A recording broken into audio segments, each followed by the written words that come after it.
Welcome to the Epigenetic Performance Series. I'm Dr. Micah Hamilton, CEO and co-founder of the Piron Zoe Corporation. Today, I have Dr. Mario Martinez with me, and I'm so excited. He's a clinical neuropsychologist who specializes in psychoneuroimmunology. He is the author of the Biocognitive theory, and he's proposing now that we really need to add a cultural component to psychoneuroimmunology. And that's a lot of his life's work. Today, we're going to talk about transgenerational epigenetics and longevity and the causes of health. Dr. Mario Martinez is a best-selling author and also on our scientific advisory board. His work of mind-body self and mind-body code, really all of his work is foundationally informing a Piron's complex systems approach, as we recognize that everything that we do, say, think, and from our past has come forward, through an epigenetic lens. So welcome, Dr. Martinez. Thank you so much. I'm excited to be here with you to take this deep dive. My pleasure to be here. Thank you. Yeah, so when we talk about transgenerational epigenetics, I think we should be just very simple and describe how it is that, people talk about past lives and they say, well, I have all these past lives. Past lives, in my perspective, is so absolutely true because we are the actions, the beliefs, the physiology of our ancestors passed forward down the DNA line, through our lineage. And so could you first just talk to that for a moment and the importance of recognizing how much we really are a compilation of the past? Yes, and that is very important. You're right. And I think the best way to explain it is when we first became aware that this was an issue, people who were in concentration camps, like in Auschwitz and other concentration camps during their German occupation, were put through some tremendous trauma, and it was thought that that person dies with the trauma. Yeah. And now we know that 3-4 generations later, people who have ancestors who were in those camps actually transmitted the gene expression for a higher level of cortisol. Mm-hmm. So these people have a higher level of cortisol than the normal population because they have actually transferred the expression of the trauma that these people went through. So now we know that not only with stress, but also there are gene expressions that could be passed on that are healthy. Mm-hmm. But in the case of the coronavirus, I think we need to think about that is not only do we want to avoid creating a panic and creating all the immune suppression that happens, but we also don't want to pass it on to our next generation because this will be like a mini Auschwitz if you look at it that way in the sense of the amount of panic that goes on. But I think panic is the worst thing we can do. And I so agree. What we talk about at Piron is preconception epigenetics, right? And so if we start from that lens and just say, if you're considering conceiving at this time, you may want to wait a time until the panic has died down. If you do still choose to go ahead and conceive, recognize that the 90 days leading up to conception, especially in the male, is really critical. And so we've been working with our couples who are choosing to conceive to prepare them for conception from a physiological perspective, but also importantly from a mindset perspective, a stress regulation perspective.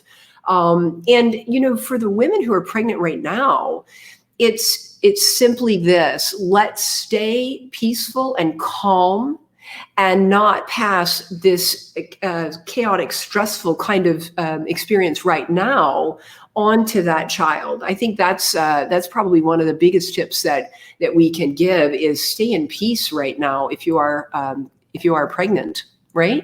Very much, and I think it just gave me an idea of what you were talking about in creating that terrain of safety for the mother and the child in the womb. Is that we know that Gregorian music is very soothing, but if you play Gregorian music as the child is still in the uterus, they are more prone to become good mathematicians. So one of the things that could be done is you could have a ritual where for about 15, 20 minutes. You sit, meditate with Gregorian music, and you don't have to be Catholic. It's just the way that the music is written. It has a very, very soothing effect, and it comes from way, way back. So the child will be able to pick up on that without having the cognition to do it.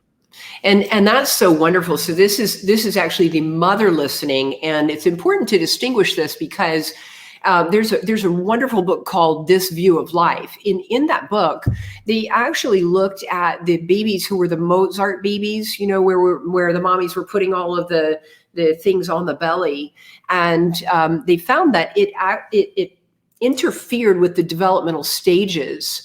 And those individuals have a very high prevalence of social disconnection, incarceration, really interesting outcome from what they think was a developmental bypass. Yes. And so really important to recognize that anything we do during pregnancy, if it's designed to calm the mom's nervous system, it's also going to translate to the fetus. And so I love that. Thank you. I love Gregorian chants. Okay, so now tell me about when we talk about longevity and the causes of health. I know this is one of your big teaching topics. Tell us how to send our focus toward thriving and flourishing as humans, not away from suicide, depression, and that, right? How do we perspect that lens over to thriving? Well, the first part is that I think it's important to look at the framework that we have in conventional biology. Mm-hmm. Conventional biology had to borrow from Newtonian physics to become a legitimate science. And Newtonian physics works great with planets, and it works great with machines, but the entropy component of Newtonian physics, in the sense of how do things progress, in Newtonian physics, the entropy is you go from order to disorder. And that's true with machines and things. But human beings who are self-organizing, self-producing systems, it doesn't work. It doesn't work as well. We have a complexity theory that works a lot better, which is in the complexity theory, the entropy is you go from simple to complex. And you look at the brain of a 20-year-old and the brain of a 50-year-old, and 50-year-old's more complex. So giving that, then we change the whole concept of aging is a deteriorating process. An inevitable deteriorating process. Aging is what you do with time. There is some wear and tear, but it's very minimal, very, very minimal. And what you do with time is that time is really an affordance. When people say time heals anything, time doesn't do anything. Time affords you to do things in space. Yes. Yeah. And so what you do with that space is up to you. And if you have, let's say you go from 20 to 50 with the entropy of Newtonian, you have 30 years of deteriorating. If you go with the other, you have 30 years of creating complexity in your life. You'll have a better immune system. You have a better way of looking at the world, and you'll be healthier. So that's the first part.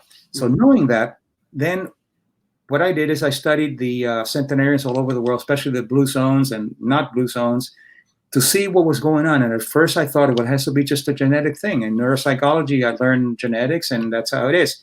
So we were looking for the Methuselah gene and all those things that tell you that are the markers for aging, and found that was not the case. Only 20% you could actually attribute to genetics. Mm-hmm. And I wondered, what is the rest? Well, the rest is what I call the biosymbols that they live, the way that they live in the world. Is not even the food that they eat, because some eat a lot of dairy, some a lot of meat, some are vegetarians. There are very few vegans, but there are some.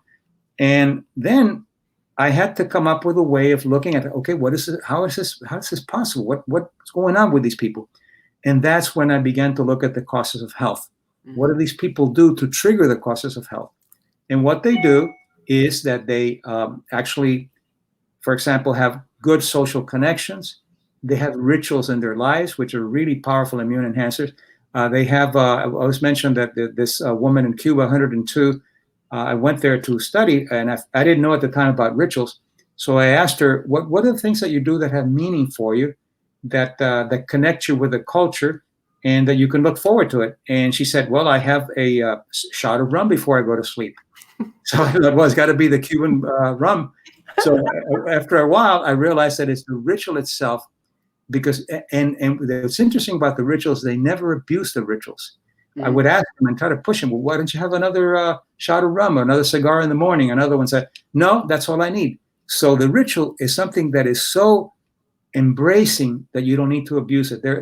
I've never met a centenarian who's an addict because they don't abuse things, not because they're afraid, it's because it has such a quality to it. It has such a value that you don't need more than that.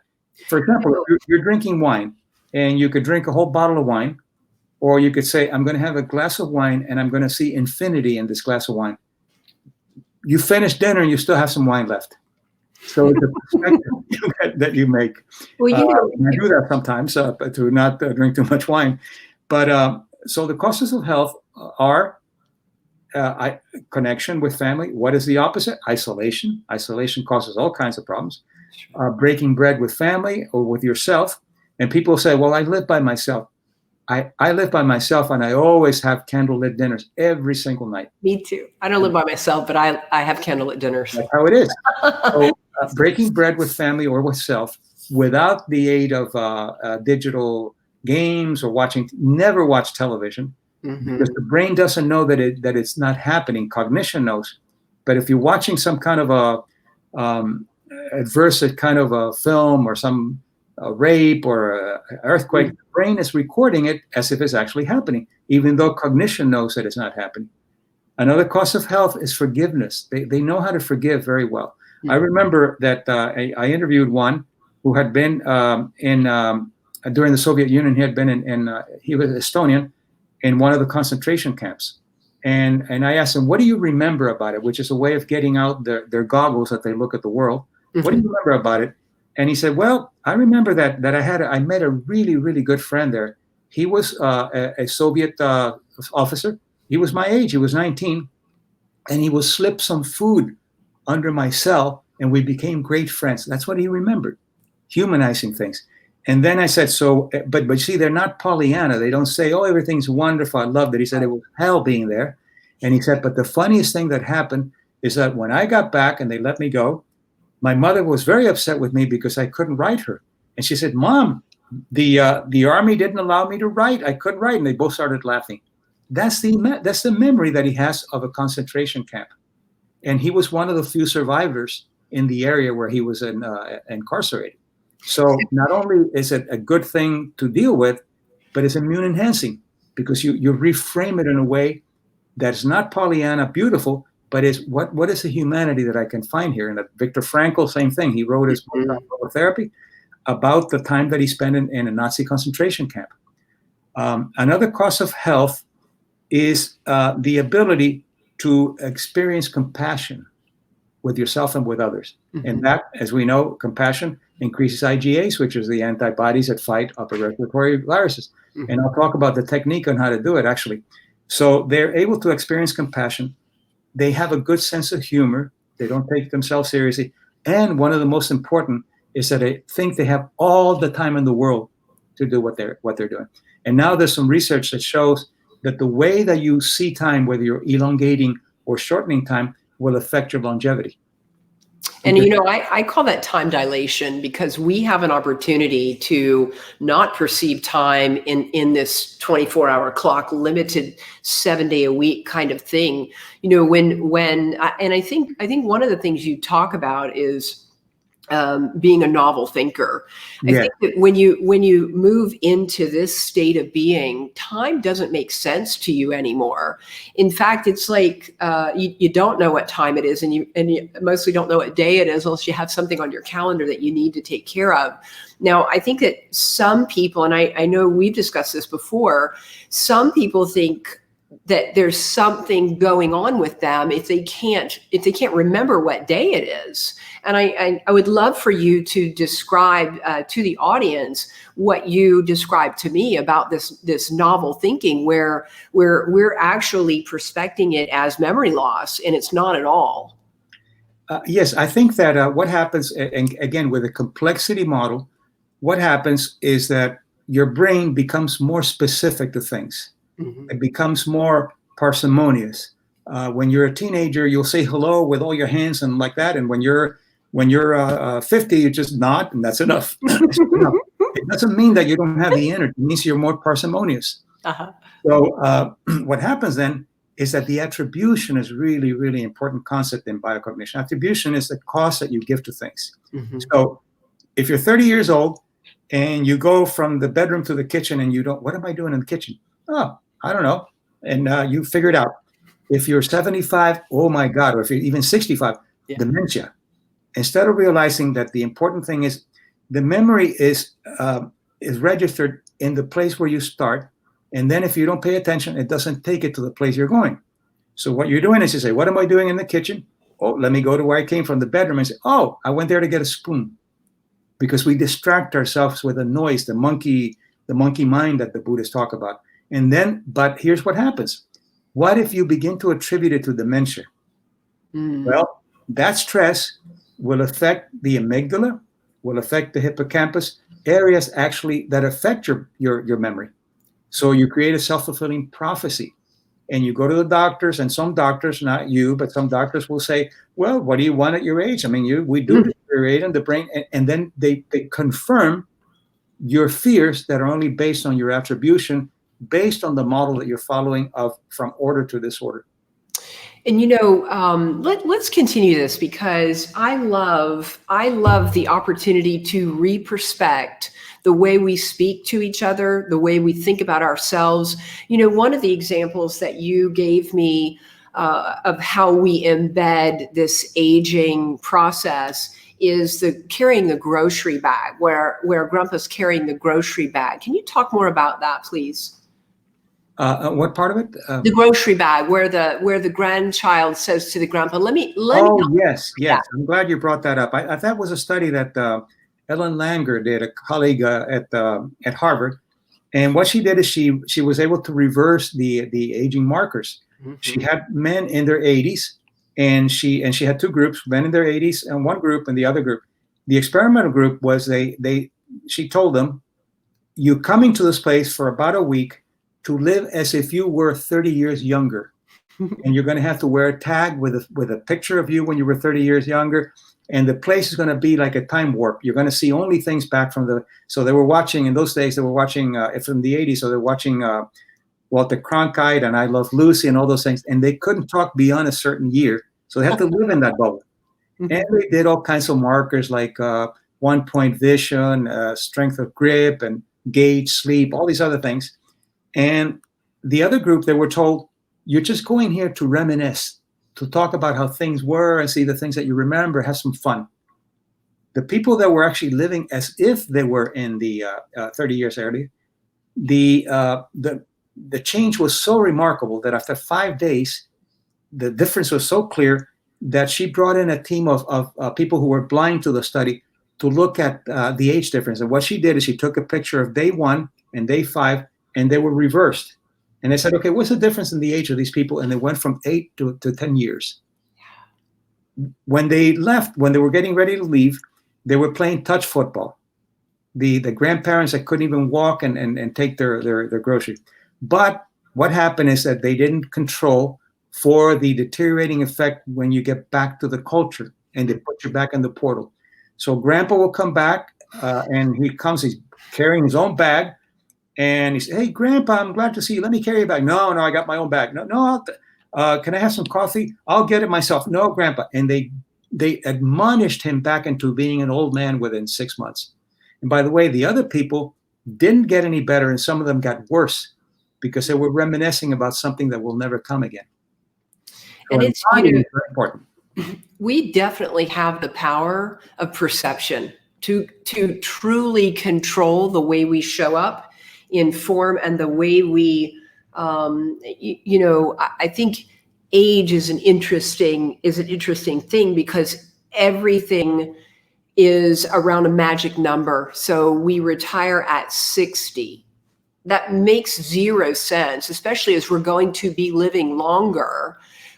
We've culturally set up this signal that says, all of a sudden, you're not as valuable as you were. And so, bye-bye. Let's talk about that. An economic thing. Bismarck came up with the idea of at 65. And the reason is that people were living up to about 64. They didn't think they'd have to pay that much. So it's an imposition that had nothing to do with the biology. Now, you retire, but the problem is that if you retire into nothingness, you don't live very much longer. Right. Because and the key is that I think that what we're doing is we're hacking the immune system and the nervous system and the endocrine system. They perceive at the biological level that you're good as long as you're reproducing. Right. When you stop reproducing, you're not that good, and that's what happens with animals. They age very quickly and they die after reproduction. But what's happening with us is that we're reproducing not children, but ideas and meaning and creation. And that's why we're the only species, along with the killer whales, that could actually live what they call the grandmother effect, longer, much, much longer than the reproduction times. Yes. But you have to go into that. That's one of the ways of triggering the causes of health, of curiosity. Centenarians are extremely curious. That's one of the causes of health. And that also, the curiosity, what it does is it gives them, they have all the time in the world. And the one that I always mention that you know already is this 102-year-old man who had a vegetable garden. And I said, boy, this is really, really great. I love your gardens. Yeah, wait till you see it in 4 years. I love that. I love that because, one of the things that we've been working on that you've also been a part of is an international longevity initiative. And this is with Joanna Benz and Prince Michel of Liechtenstein. And there's a group of us working really diligently to change the language, change the lens, change the way we even look at aging, and not at lifespan, but health span. And I would say beyond that, a thriving health span. And then, how all of that transits across the complex system. And so what does it mean when we're living to 120, 150? All of the systems that we now get to look at, how do we inform all of these systems in a new lens that won't perpetuate, you're just simply going to get older, fall apart, and die broken, right? Yeah. Well, that's what we're doing. That's what you're doing with Aperon and Joanna with the Institute and myself. We have to create subcultures of wellness that support the new thinking. Mm-hmm. If we don't, then you go back to the old, and the oldest. What do you want for your age? The one that I always mention that you also know because it's just classical is that my friend he's about 77 now. He's a doctor, he's a physician, and he was having his right knee was hurting. So he goes to the doctor, his colleague, and without even examining, he said, well, what do you want? Look at your age. That's a little arthritis. He said, you know what I want? The same thing that my left knee has, and it's also 77 years old. And that's what happens. You get put back into that portal. All right, so what do I do? You do nothing because that's what's going on. So it's a learned helplessness that we learn from the culture editors. Yeah. And if you have a culture editor that is a physician, like Dan, for example, Dan's not going to say, well, what do you want for your age? Say, let's see what we can do. Yeah. And that's the difference. So the key is to have subcultures, and that's what we're all creating, a subculture. And if you don't have that, then the power of the culture is too strong to keep you an outlier, because cultures always want to bring you back into the tribe. Let's talk about someone who, let's say the example is they were a child and their mother had cancer and died from cancer at a specific age. Let's talk about what happens now when that individual reaches that age and has a subconscious belief around the fact that they also are going to contract cancer, and how that affects the immune system and potentially the creation of that experience. Well, that's a great question. And I think that in order to change neuromaps and to recontextualize, it's based on evidence. So you can't say to yourself, this isn't going to happen to me. It's not enough.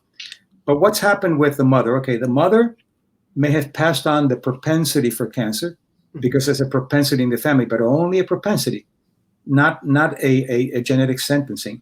So one of the things that the person can do is look at who in the family did not die from cancer. So therefore, it breaks that theory that you're going to have to die from cancer. And what did that person do that was different than mother? And you will find that there's some personality differences. In many cases, mother was a caretaker, maybe mother was a smoker, or she was afraid of life, all the things that you see in the C personality type cancer. That is not a cause, but it's a contributor to the expression of the genetic predisposition.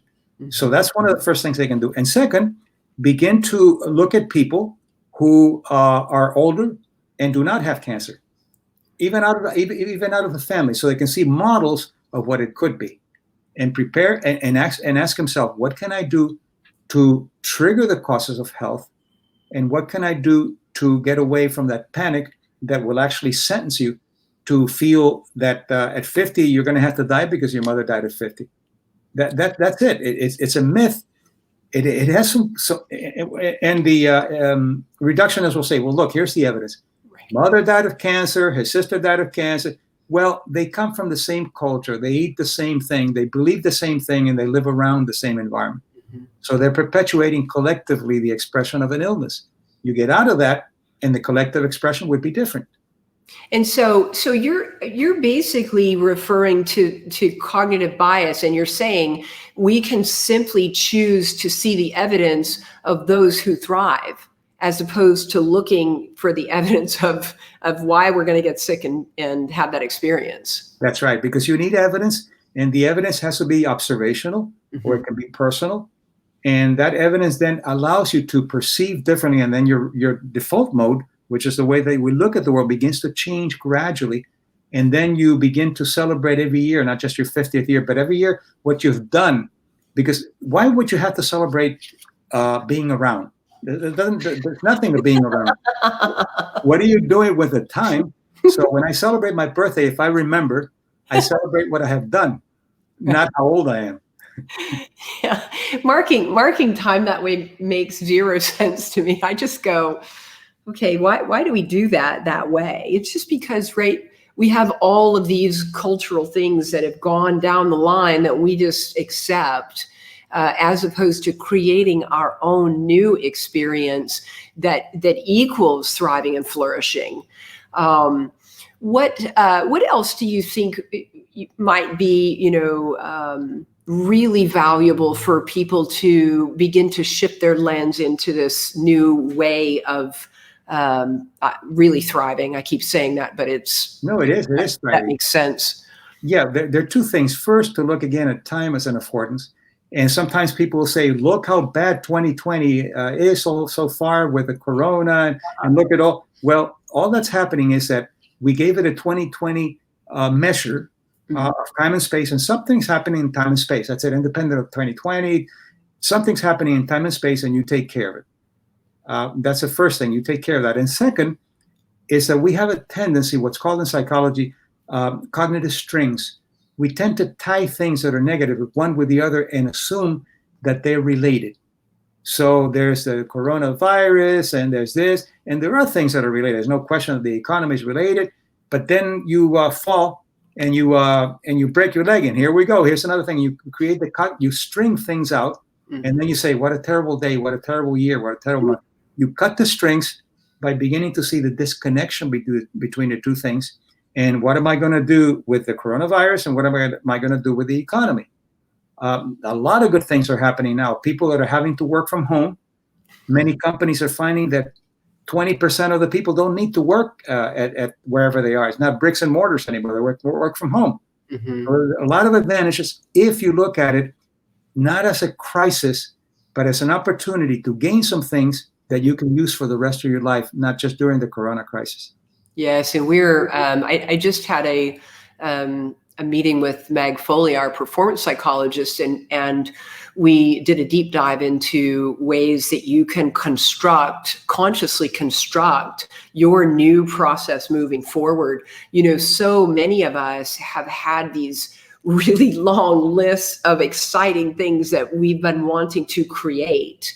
And this gives us an opportunity to really creatively innovate, right? To come up with things that are individually good for ourselves, our families, our communities, and the planet as a whole. I was so excited about some of the things that I'm seeing around clearer waterways. I saw a little dolphin in the Venice canals. Yeah. And I just said, oh my goodness. Normally you can't even see in the Venice canals. When you get out of the way.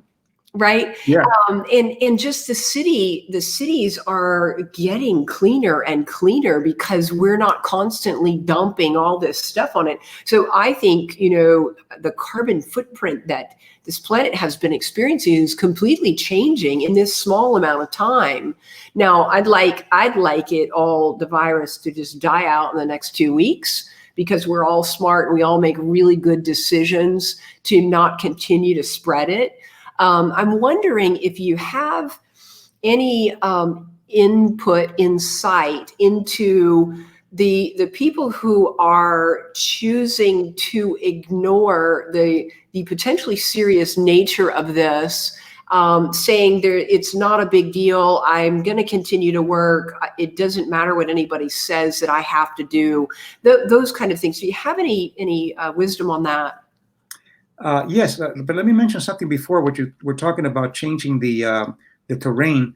A very important thing is to pay attention to your language. The language determines attribution. Like, for example, you get rid of senior moment, bucket list, at my age, all those things you get rid of. Imagine bucket list, you want to do something fun before you die. I mean, it just kills it right there.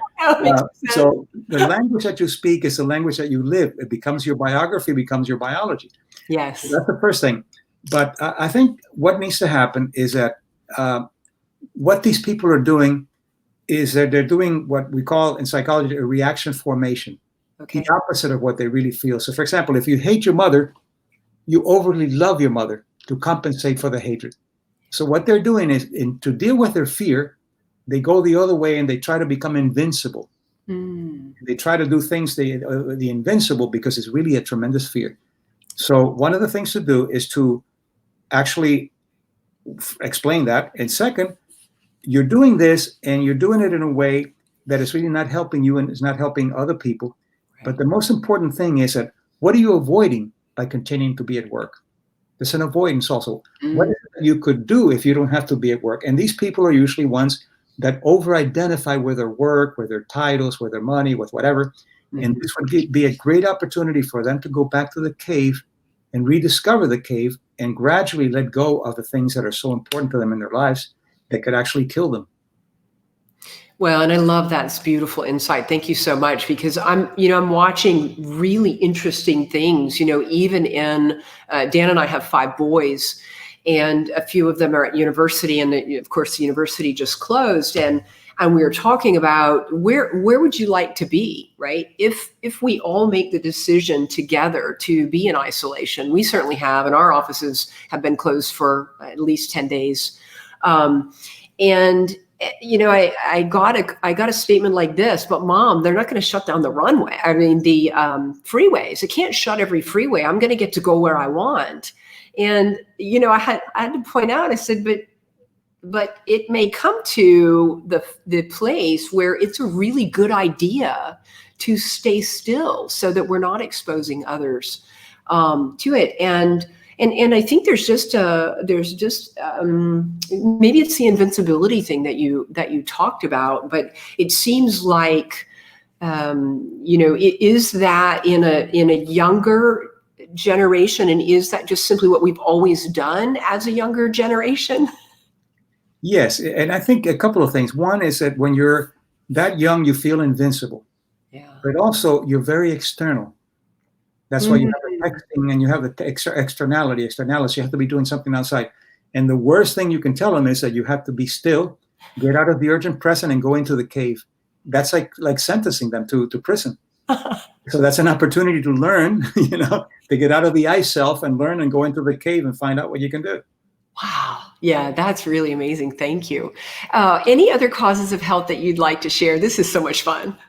Well, I think specifically to strengthen your immune system for corona, but for any virus or any actual pathogen, there's a lot of research that shows in psychoimmunology that by either observing compassion or experiencing compassion yourself, it increases your IgAs, the antibodies that fight the upper respiratory viruses. And there's a technique that you can use that is very simple. What you do is you get yourself relaxed and you get into a contemplative state where you turn all the noise off, or you're not doing it while you're driving, or you're watching television. You're doing it when you're giving time for yourself. Then as you do that, then you begin to, you imagine that you're breathing from your heart. It's the heart breathing technique. Mm-hmm. You're breathing, you imagine you're breathing in from your heart, out from your heart. And when you do it for a while, it'll actually feel like you're breathing from your heart. You do that for a while. And as you're doing that, then you begin to bring memories of when you were compassionate with yourself, when you were compassionate with other people, or what acts of compassion have you noticed? And at first it's hard because you're not used to it, and the archives are hidden. But as you practice it and you embody the compassion, let's say I felt I was very compassionate with my friend the other day, and I did this and this. Okay, get out of the image and get the feeling embodied. 15 minutes, your IGAs will go significantly up to 6 hours. Do that 2 or 3 times a day, and you're going to have a powerful immune system that's going to kick anything that's going around. It'll prevent. Is it also helpful then to feel compassion into what you would like to contribute? Yes. Anything that triggers compassion increases it. So you have 2 things. You can prevent it, and if you contracted it, it's going to be a lot better with whatever medical help you're getting. It's going to enhance whatever you're getting.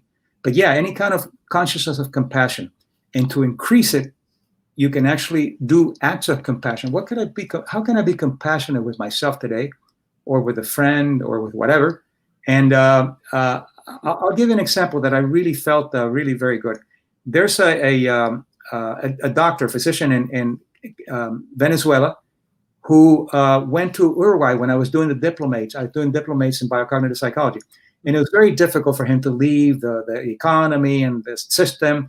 And he was able to complete 2 of the modules for the diplomate. So, but he has done a tremendous amount of work for the last 10 years in biocognition. So we talked yesterday, and I said, I have a surprise for you. Our institute is going to give you the diplomate because you certainly earned it. And he just went crazy. Oh. And I got goosebumps on it. Well, that's a compassionate act. Yeah. My IGAs went up the roof. So, and I did it because I really wanted to do something good for him, because he's living in a terrible place. And he's a very good physician. So that's a gift that he said will be one of the most beautiful things that he's had in a long time. Oh, I love that. Thank you. That's so amazing. I'm so grateful for you for sharing this wisdom with us. So for those of you listening, we had a Precision Performance Summit in Austin, March 6, 7, and 8. And it was it was actually probably the last event in the city that got to go live.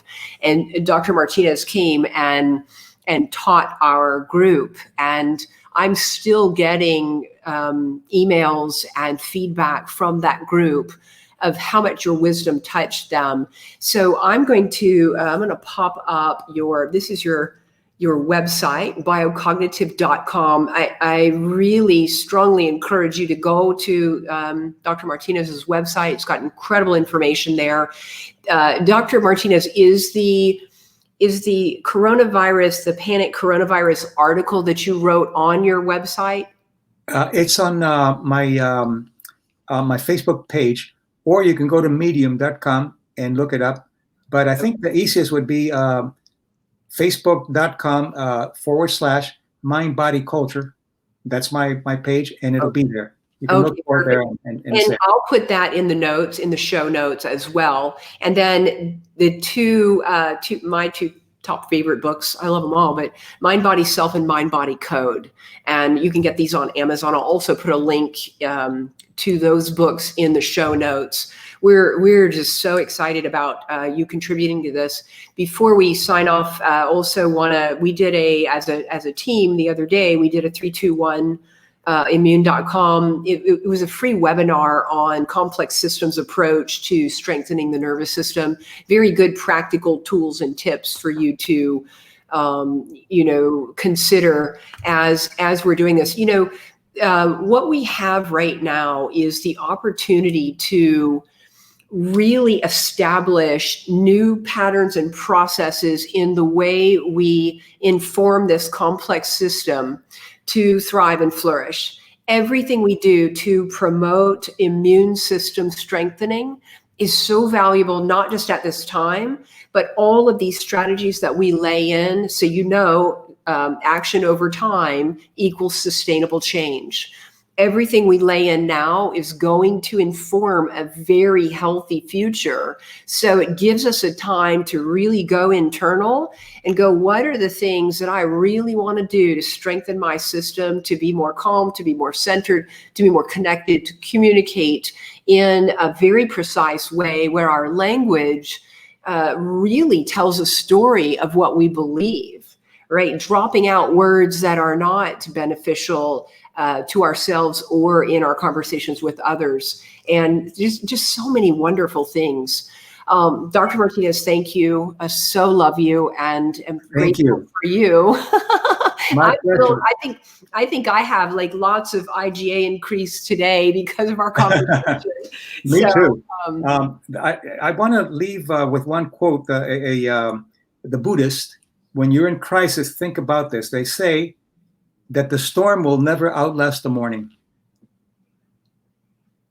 The storm will never outlast. Way to think about it. But thank you very much. It's always a pleasure. Thank you. And we'll speak soon. Have a great day. Thank you. Bye-bye.